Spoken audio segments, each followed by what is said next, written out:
রাজনীতি মানে একেবারে না পছন্দ, মানে এটা এমন হয়ে গেছে, এটা একটা ব্যবসার প্রতিষ্ঠান হয়ে গেছে। রাজনীতিটা আমার কাছে একেবারে ঘৃণার একটা পাত্র হয়ে গেছে। মানে শাসন যাই করছে, দুর্নীতির সংখ্যাটা বেশি করছে।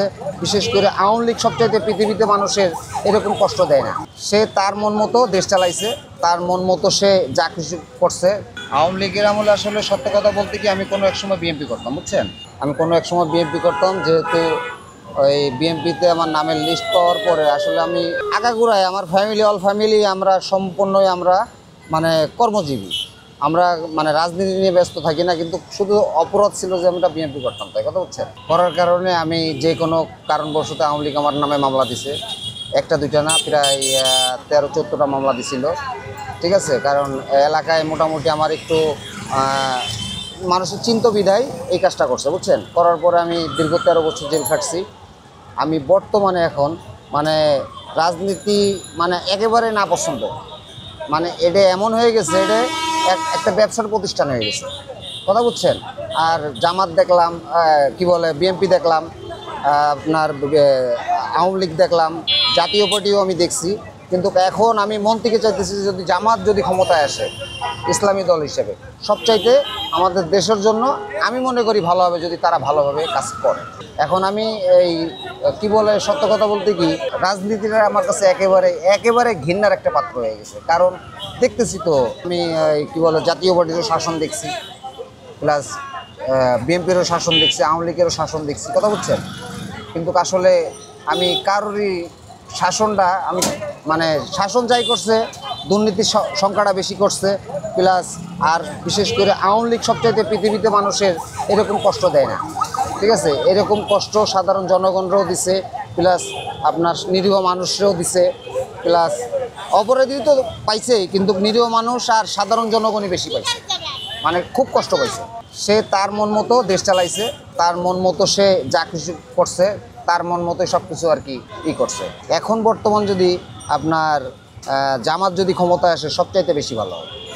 মানে আমি মুসলমান হিসেবে আমার দৃষ্টিতে, আমার দৃষ্টিভঙ্গিতে যতটুকু আইডিয়া আছে, কারণ আমিও একজন রাজনীতির কর্মী ছিলাম এক সময়, হয়তো নেতা ছিলাম না, কিন্তু ভালো একটা কর্মী ছিলাম।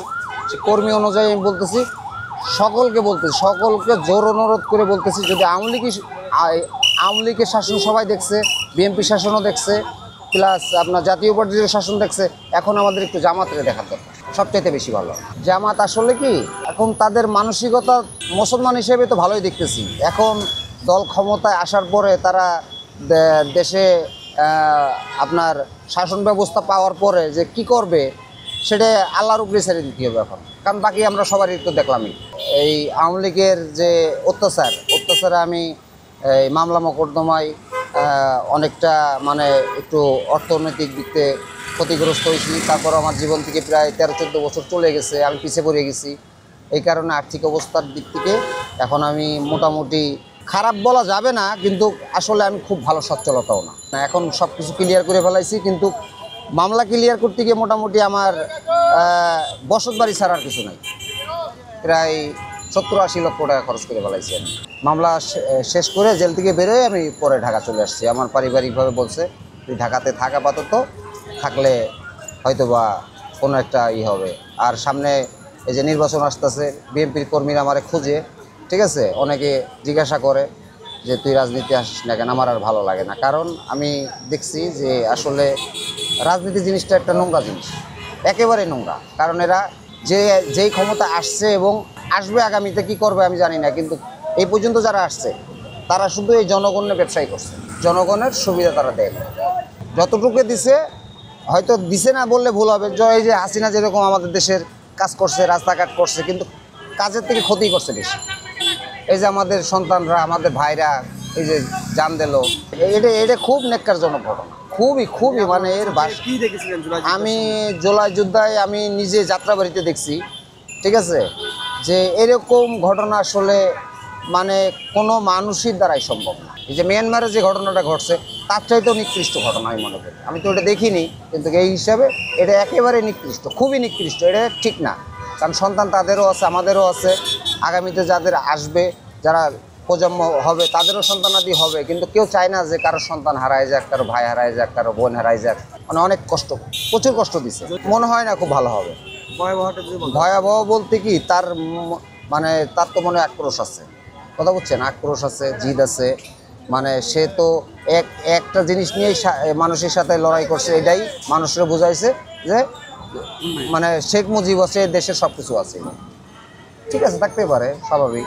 আমার বাবা তো আমার জন্ম দিছে, যেহেতু তার একটা ইয়ে আছে, অবদান অবশ্যই আছে। শেখ মুজিবুর অবদান আছে, জিয়া রহমানেরও অবদান আছে, এই দেশে সবারই অবদান আছে। অবদান ছাড়া পৃথিবীতে কোনো মানুষ নেই। যে একটা দিন আনতেছে, দিন খাইতেছে, তারও জীবনের কিন্তু একটা অবদান আছে। সে সংসার চালাইতেছে, তার সন্তানাদিকে লেখাপড়া করাইতেছে, এটাও একটা অবদান। কিন্তু সেই হিসেবে আওয়ামী লীগ খুবই খুবই খারাপ কাজ করছে, যা এটা ভাষায় প্রকাশ করা যায় না। আর অনেকের তো আয়না করে রেখেছে। হ্যাঁ, সে বিষয়ে সে বিষয়ে তো এ তো মানে মানে জঘন্য কথা। এটা ভাষায় প্রকাশ করা যাবে না। যে সে হয়তো কারোর বাবারে আটকায় রাখছে, কারোর সন্তানরা আটকায় রাখছে, গুম করে দিছে, পৃথিবী থেকে কোথায় আছে এখনো অনেক মানুষ পৃথিবীতে নিখোঁজ আছে, কেউ জানেই না বেঁচে আছে কিনা মরে গেছে। আসলে তো এদের তো একটা আহাজারি, এটা আসলে ঠিক না। আওয়ামী লীগের এই কাজটা করা একেবারেই উচিত হয়নি। আমি একেবারে পক্ষপাতী না, এবং আমার দৃষ্টিতে আমাদের দেশের জনগণও পক্ষপাতী না। কিন্তু তার শাসনটা সে একতরফাভাবে করে গেছে, মানে কেউ কিছু বললেই তার অবস্থা খারাপ।